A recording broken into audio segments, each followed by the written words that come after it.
Option maybe type stuff, with bringing him in. Yeah, well, I thought the first thing that stood out was just his personality. He's been a tremendous addition. Love the guy, love his work ethic, love the way he competes. He's got those qualities. Let me just say that. Before we even talk football, he's got the qualities that you want. This guy he has been fantastic. Football-wise, watched him. He could spin it. You didn't get to see a lot of games and all that, but he could spin it. He could move.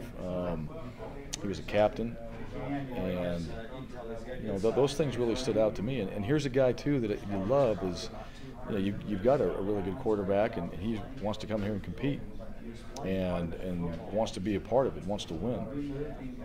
There's some different guys out there. I guess he's one of them. I just put it like that. So he's going to go out there and compete. Those guys are going to be out there, just like we're going to run the offense the way we're going to run it. They're going to be out there operating it. Whatever happens, how he fits and what he does and how we utilize him. Coach Hill, those guys will figure all that out, but he will play. I'll say that. He will play, and he'll be a part of what we're doing, and I just don't know how he's going to do it yet. I know you guys are really excited about what, Stewart or Reisdorf brought in terms of the short yardage stuff and those kind of packages and stuff. That does seem to kind of fit what he could do. He was good at, tucking it and running and stuff. So do you kind of answer it there, but do you see your hope, I guess, that you can still try to run some of that stuff with him? Sure. Yeah, he could do some of those things. But right now, I'm not going to say that's what he's going to do because I don't know. I want to see him. He came in here, and we're at a point where we just can't be out there with him. I have not physically sat out there and just worked with him as a quarterback. That guys are like, oh yeah, you can spin it. Ball comes out good, all that. What players tell you and everything. But I'm going to wait until we decide that we're going to have packages and what we're going to do and all that until we get out there and work with him. And then we can design what we need to from there. You can package any player on our team. You can call it a package. Sure. That's just a matter of putting the best people out there. So we might package whoever. But certainly, whatever his package is going to be, all right, we'll have to figure that out. And I have no idea. It might be a series. I don't know what it is at this point. He can go operate. It might be a series. It might be something different. It might be a play here and there. I don't know. I want to see him compete. Right now, that's really our emphasis in camp. These guys competing. Find out, who the best players are, what they can do, and let's go. I was intrigued by your, again, not looking too much in the depth chart, but the guys you have listed at Sam. You have three guys who are very different. You have Gabe Perez, Des Williams, Avery Williams. Avery Williams has probably played every position on the field now. Right. But that spot just seems like you have a lot of options, and and what is it about like Gabe and those guys that you like being there? Well, different styles they would play against. You're talking about kind of a Sam linebacker, a hybrid nickel Sam, and then a nickel. So who you playing? You're playing a team that's going to run the ball. Well, get somebody in there that can help stop the run. You're playing somebody that's going to kind of 50-50 you. We'll get somebody in there that can do both. You got a guy that's going to, a team that's going to just throw it, could care less about running. We play teams like that, right? Put a guy out there that can cover.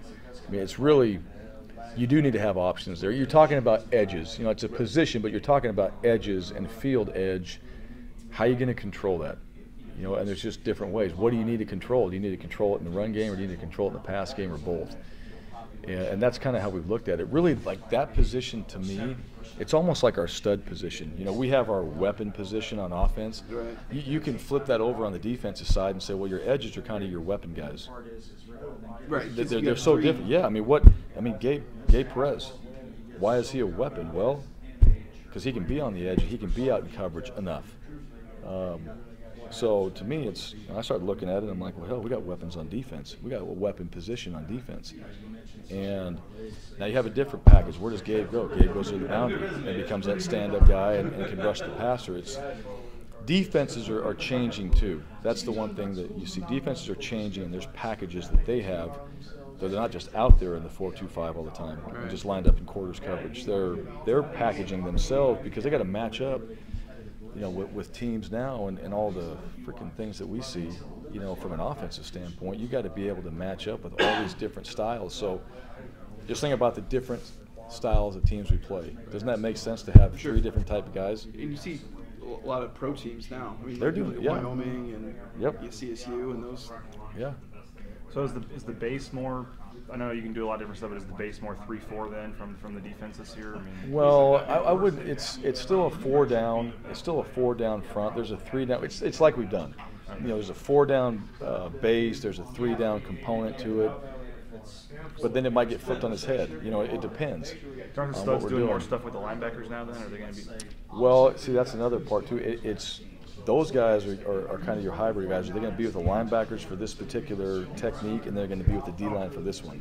Okay. It all depends how you use them. If we're dropping into coverage, then they're going with the linebackers. If we're working off, edge rush and things like that, then they're going to be working with the D-line. Okay.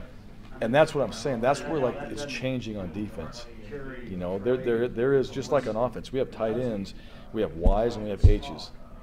And they're specializing. And then we have a mixture of, all right, now in this play, the Y, you're going to be H, and so on. Well, defense is starting to do the same thing and matching up some.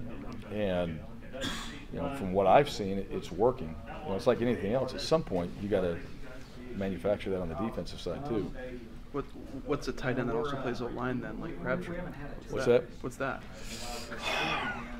Just call him a stud on offense, I guess. I don't know. Because you guys have, because in the past you guys it's the tackle end. Tackle end. It's our tackle end. You guys have used tight tackle. Yeah, you guys have used looks where you've kind of had 2 tackles on on the same side on the end, or you even split one off and stuff like that. I mean, you kind of mentioned earlier, but like a guy like Nick, you could kind of have some options with that. Well, what does he do? He gives you variety. Right. That's one of the things. So, again, I think just being so rigid, in a scheme, this is a system, and then all these players a little bit different. Well, within the system, there's creativity. So use him over here, whatever that is.